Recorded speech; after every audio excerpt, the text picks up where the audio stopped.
Before history began, before gods were worshipped, a name was already carved in stone. He ruled with strength no man could match. He defied death. He sought the secret of eternity. Some say he was a king. Others whisper, he was something more. And in the ruins of a forgotten city, his story waits to rise again. The legend is older than time itself, and his name was Gilgamesh. He was 2/3 God, 1/3 man. That's not a metaphor. That's how the ancient texts describe him. Gilgamesh, king of Uruk, wasn't just a ruler. He was a giant, a warrior, a seeker of immortality, and maybe something else entirely. Some say he was the world's first superhero. Others say he wasn't human at all.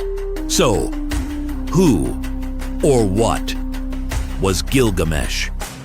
Over 4,000 years ago, in the heart of ancient Mesopotamia, a man ruled the city of Uruk.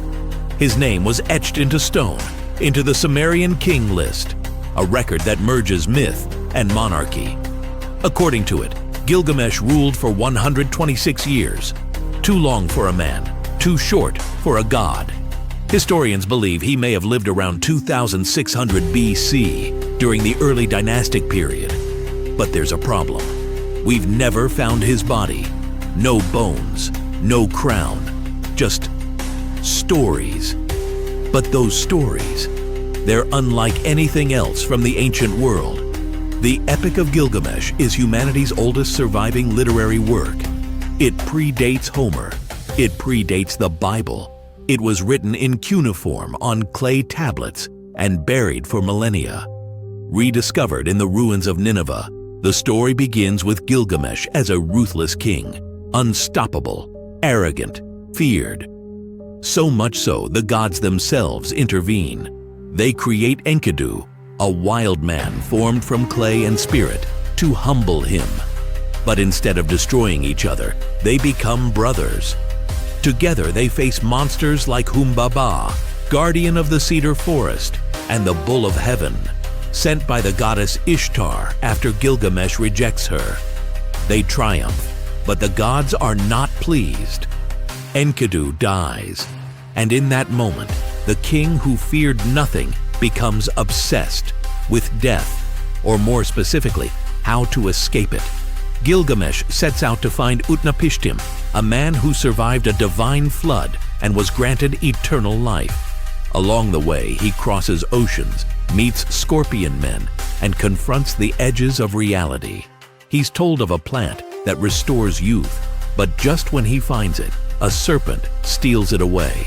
In the end, he returns to Uruk, mortal but transformed. Now here's where it gets strange.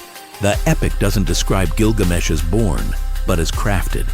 The gods built his body with intention. They made him perfect, stronger than any man, more beautiful than any other. That's poetic, yes. But to some modern theorists, it suggests more.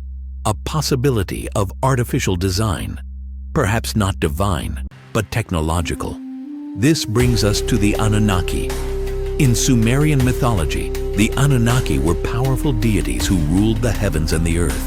They were said to decide the fates of men. But in modern fringe theories, most notably those of Zecharia Sitchin, they are reimagined not as gods, but as ancient astronauts, visitors from another world, beings who came to Earth, altered human DNA, and shaped early civilizations. Now, let's be clear. These claims are speculative and widely rejected by mainstream scholars. There is no archaeological evidence to support the idea that the Anunnaki were extraterrestrials. But the persistence of this theory speaks to something deeper, a fascination with the unknown, and the way myth can echo truths science has yet to explore. If Gilgamesh was 2/3 divine, could that represent a genetic ratio? A hybrid origin? The texts don't explain, but the idea lingers in modern imagination. And then, there's the tomb. In 2003, a German archaeological team led by Dr. Jörg Fassbinder used magnetic imaging to scan the ancient ruins of Uruk. What they found was extraordinary. A massive buried structure beneath what was once the Euphrates River. It matched the epic's description. Gilgamesh was said to be buried beneath the river, in a secret tomb. The discovery was real. The news was reported by credible outlets. But before further excavation could be done, war broke out. The Iraq invasion began, and the dig site was abandoned. No follow-up, no excavation, just silence. And that silence fueled speculation. Some fringe theorists claimed that U.S. forces had taken over the site, that something was removed. A sarcophagus, perhaps, Gilgamesh's remains, or something even stranger. But again, it's important to stress, there is no verified evidence of such events. These claims remain purely speculative. One particularly outlandish theory even suggests the site held a Stargate, a portal left behind by the Anunnaki. According to this view, the invasion of Iraq wasn't just geopolitical, it was cosmic. Sounds like science fiction? That's because it almost certainly is. But it demonstrates the powerful grip this story has on our collective imagination. Now, here's a lesser-known twist, this time from ancient texts, not conspiracy forums. In Jewish apocryphal writings, like the Book of Giants found among the Dead Sea Scrolls, a figure named Gilgamesh appears again.